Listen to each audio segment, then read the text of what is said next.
آپ پوچھتے ہیں ہم اکثر بچوں کو کپڑے اور پلاسٹک کے جانوروں کی شکل صورت والے کھلونے دلاتے ہیں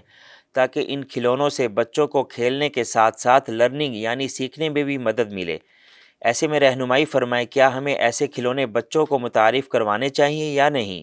یہ بھی بتائیں کہ اکثر گھروں میں چھوٹے سائز سے لے کر قد آدم سائز کے ٹیڈی بیئرز جیسے ٹوائز نہ صرف بچے بلکہ بڑے بھی پسند کرتے ہیں، لیکن رہنمائی فرمائیں کیا ایسے کھلونے گھروں میں رکھنے کی اجازت ہے؟ بسم اللہ الرحمن الرحیم۔ بڑا تفصیل طلب آپ کا جو سوال ہے، بڑا اس کے اندر حالات حاضرہ کے حوالے سے یاد رکھیں کہ ہر معاملے کے اندر ہمیں شریعت کو فالو کرنا ہے۔ شریعت سے اگر کسی چیز کے بارے میں اشارات ملتے ہوں تو اس کے کر لینے میں کوئی حرج نہیں ہے، لیکن اگر شریعت میں کسی چیز کی ممانعت ہو تو اس سے بچنا لازم ہے۔ اور یاد رکھیں کہ جو چیز کسی گناہ کا سبب بنے، اس سبب کو بھی ختم کرنے کی ضرورت ہے اور اس سبب کو بھی ختم کرنا لازم ہے۔ اگر تو ضرورت بن جائے ایسی، جیسا کہ آپ نے سوال میں کہا کہ اگر ضرورت بن جائے کوئی بچوں کو سکھانے کے لیے تو پھر اس کی اجازت ہے، لیکن شوقیہ طور پہ جناب بڑے بڑے اس طرح کے بھالو بنا لینا، ٹیڈی بیئرز جن کو کہتے ہیں، یا اس طرح کے جانداروں کی شکلیں اور حیتیں بنا لینا، یہ کوئی مناسب بات نہیں ہے۔ جہاں پر ضرورت بن جائے وہاں پر تو ہم کہیں گے کہ اس کی اجازت ہے،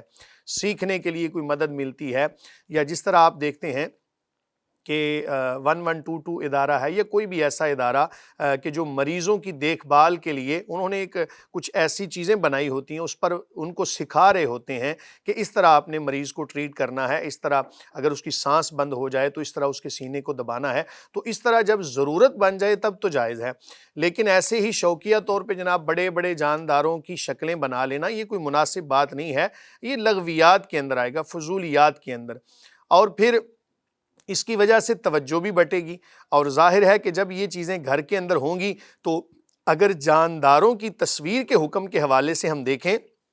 نبی کریم صلی اللہ علیہ وآلہ وسلم نے فرمایا، جس کا مفہوم ہے کہ قیامت کے دن سخت ترین عذاب دیا جائے گا ان لوگوں کو کہ جو مصورین ہیں،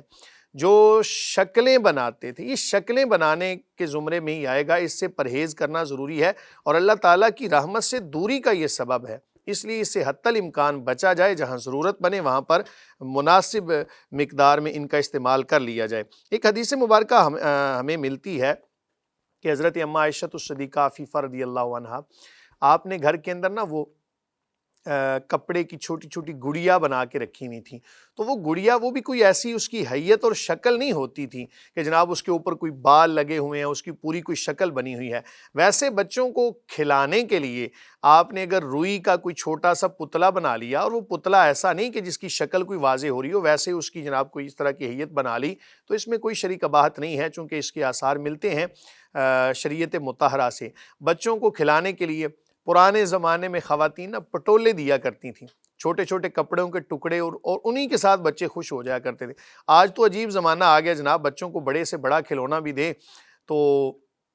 وہ اس سے خوش نہیں ہوتے۔ اور یاد رکھیں کہ اگر کسی کھلونے کے اندر میوزک چل رہا ہو تو میوزک ہونے کی وجہ سے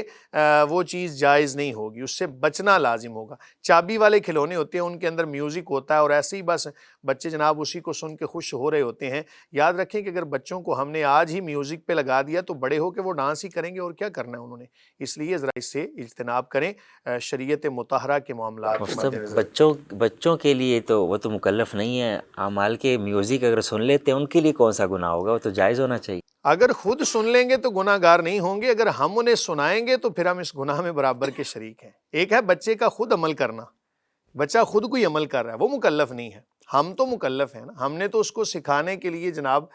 اس کا مطلب یہ نہیں کہ بچہ مکلف نہیں تو اس کو معاذ اللہ کوئی شراب پلانا شروع کر دے۔ تو اگر بچہ مثال کے طور پہ، اللہ نہ کرے، مثال کے طور پہ بچے نے خود سے شراب پی لی تو گناہ گار نہیں ہے، لیکن اگر کسی نے پلا دی تو یہ پلانے والا گناہ گار ہے۔ بچہ مکلف نہیں ہے، لیکن ہم نے اس کو ماحول ایسا دینا ہے۔ بچہ تو ایک عام زبان میں کہتے ہیں کورے کاغذ کی طرح ہے، آپ اس کو جیسا ماحول دیں گے ویسے ہی کرے گا۔ اور بچوں کو جناب آپ سمجھانے کے لیے جتنا مرضی کہہ لیں، ہو سکتا ہے وہ بات پر عمل نہ کریں، لیکن جو آپ کر رہے ہوں گے نا، بچے اس کو بڑا ایکسیپٹ کریں گے۔ اس لیے اپنا ماحول گھر کا ایسا بنائیں کہ بچے آپ کے قرآن پڑھیں، بچے آپ کے حدیث رسول پڑھیں، بچے آپ کے اچھی چیزیں دیکھیں۔ مفتی صاحب، جو ٹوائز وغیرہ بچوں کے لیے لیے جاتے ہیں، بعض مرتبہ لرننگ کی جاتی ہے اس سے، جانور کی شکل دکھا کے کہ یہ فلاں جانور ہے اور اس کا یہ کلر ہے اور اس کا یہ نام ہے، تو اس صورت میں کوئی گنجائش نکلتی ہے گھر میں شکلوں والے ٹوائز رکھ لیے جائیں؟ ہمیں بھی نا بڑے بڑے بہانے آتے ہیں میرے ذہن میں بھی یہ سوال آ سکتا ہے، آپ کے ذہن میں بھی آ سکتا ہے، تو بھائی اگر آپ نے بچوں کو سکھانا ہے چڑیا گھر لے جائیں، اسی بہانے اس کو اصل جاندار کی حیت اور شکل نظر آ جائے گی، تاہم اگر ضرورت بن جائے آپ دکھا سکتے ہیں ضرورت کی بنا پر۔ بہتر یہی ہے کہ اس کو اصل جانور کی حیت اور شکل دکھائیں، لیکن اگر ضرورت بن گئی تو اس کی اجازت ہوگی۔ مفتی صاحب اسی طرح یہ ٹوائز گھر میں پڑے ہوتے ہیں، سامنے مصلح کے سامنے ہوں یا آگے پیچھے پڑے ہوں، شکل و صورت بنی ہوتی ہے تو نماز ہو جائے گی اس صورت؟ نماز ایسی صورت میں کراہت کے ساتھ ہوگی، بلکہ ہم یوں کہیں گے کہ نماز نہیں ہوگی۔ اس کی وجہ اگر تو سامنے پڑا ہوا ہے تو کسی بھی جاندار کی تصویر سامنے ہو نماز نہیں ہوتی، دائیں طرف ہو تب بھی نہیں ہوتی، بائیں طرف ہو تو کراہت کے ساتھ ہو جاتی ہے، اگر پیچھے کی جانب ہو تو بھی نماز ہو جائے گی، پاؤں کے اندر ہے بہت چھوٹی تصویر اس سے بھی نماز ہو جائے گی۔